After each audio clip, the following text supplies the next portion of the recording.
இந்த ஊரில் என்ன நடக்குதுன்னே புரியல சார். 10 வருஷத்துக்கு முன்னாடி குறைஞ்சபட்ச சம்பளம் 2000 ரூபா, அதிகபட்ச சம்பளம் ஒரு 20,000 ரூபா இருந்திருக்கும். ஆனால் இப்போது குறைஞ்சபட்ச சம்பளம் அதே 2000 ரூபா தான், அதிகபட்ச சம்பளம் 2-3 லட்சத்தில் போய்கிட்டு இருக்கு. இந்த ஊர் 2 லட்ச ரூபா வாங்குறவனுக்கு ஏற்ற மாதிரி மாறிக்கிட்டு இருக்கு சார். இந்த ஊரில் மொத்தம் எத்தனை பேர் சார் இருப்பாங்க சொல்லுங்கள் சார்? ஒரு 60-70 லட்சம் பேர் இருப்பாங்க. நான் என்ன சென்சஸ் கணக்கா சார் கேட்டேன் சார்? இந்த ஊரில் மொத்தம் 2 பேர் தான் சார். புரியல? ஒருத்தர் ஸ்பென்சர் பிளாஸாக்கு உள்ளே இருக்கிறவன், இன்னொருத்தர் ஸ்பென்சர் பிளாஸாக்கு வெளியில் இருக்கிறவன், சத்தியம் தேட்டருக்கு உள்ளே இருக்கிறவன், சத்தியம் தேட்டருக்கு வெளியில் இருக்கிறவன், ஏடிஎம் சென்டருக்கு உள்ளே இருக்கிறவன், ஏடிஎம் சென்டருக்கு வெளியில் இருக்கிறவன், வெளியில் இருக்கிறவன் நம்ம ஆளு சார். கிரெடிட் கார்டு வாங்கிக்கோங்க சார், சார் டெபிட் கார்டு வாங்கிக்கோங்க சார், சார் ஹோம் லோன் வாங்கிக்கோங்க sir. Sir sir sir sir பாவம் சார். நான் கூட பரவாயில்ல சார், ஏதோ எனக்கு தெரிஞ்ச 2 குரலை சொல்லி வாத்தியார் வேலை வாங்கி படைச்சுப்பேன். ஆனால் இந்த ஹிஸ்ட்ரி படித்தவனுங்க, ஜாகிரபி படித்தவனுங்க, எக்கனாமிக்ஸ் படித்தவனுங்க, பொலிட்டிக்கல் சயின்ஸ் படித்தவனுங்க, சோசியாலஜி படித்தவனுங்க, சைக்காலஜி படித்தவனுங்க செத்தானுங்க சார். ஒரு வாத்தியார் வேலை கூட கிடைக்காது சார். வாழ்க்கை, வசதி, சந்தோஷம், இதெல்லாம் எம்பிஏ படிக்கிறவன், எம்சிஏ படிக்கிறவன், அண்ணா யூனிவர்சிட்டியில் இன்ஜினியரிங் முடித்தவன், டாக்டர் படித்தவன், அவனுங்களுக்கு மட்டும்தானா சார்? எங்களுக்கு கிடையாதா சார்? சார் நான் 2 ரூபா பத்தலன்னு சொல்ல சார், பசி கொடுமை பட்னின்னு சொல்ல சார்.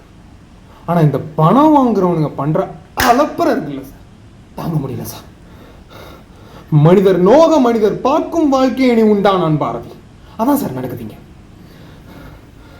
2 லட்ச ரூபா வாங்குறானுங்க, 3 லட்ச ரூபா வாங்குறானுங்க, வீடை வாங்குறானுங்க, காரை வாங்குறானுங்க, ரேபன் கிளாஸப் போடுறானுங்க, ஷூஸப் போடுறானுங்க, சென்டப் போடுறானுங்க. டிஸ்டர்ப் ஆகுமா? ஆகாதா சார்? ஆகும் சார். ஆகும் ஆகும் ஆகும் சார். நீங்கள் தமிழ் படித்தவனுங்க, ஏதோ சாதுவானவனுங்க, அப்புறம் நீ அப்படின்லாம் நினச்சிடாதீங்க சார். தாடியை வச்சுக்கிட்டு, கண்ணாடியை போட்டுக்கிட்டு, சோழனா பையன் மாட்டிக்கிட்டு, கவிதையை சொல்லி டொக்கன் மாதிரிங்கெல்லாம் நினச்சிடாதீங்க சார். ஏன்னா தமிழ் ஒருவனை சாந்தப்படுத்துவது மட்டுமல்ல, தமிழ் ஒருவனை ரௌத்திரமும் பழக வைக்கும். பண்ண பழகடா பச்சை படுகொலை நாம் பாரதிதாசன். அதான் சார் நானும் பண்ணிட்டு இருக்கேன். பண்ணிட்டேன். Yes, of course I did a cold-blooded murders. இதெல்லாம் சொல்லி நான் என்ன நியாயப்படுத்த விரும்பல sir. I'm not trying to justify myself. ஏன்னா எனக்கு இதெல்லாம் பிடிக்கல சார். இதுல இருந்து தப்பிச்சிடணும்னு நினைச்சாங்க, தப்பிச்சிட்டேன். ஏன்னா ஆனந்த் வந்துட்டா சார்.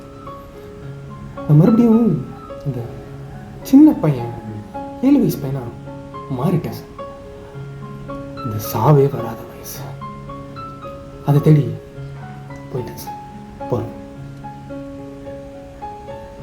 2 பேரும் சந்தோஷத்தை தேடி போகிறோம் சார். எங்களுக்கு கிடைக்கும். ஏன்னா எங்களுக்கு கிடைக்குங்கிறது எழுதப்பட்ட விதி. கிடைக்கும் சார், கிடைக்கும். கட்டாயம் கிடைக்கும் சார். Thank you sir.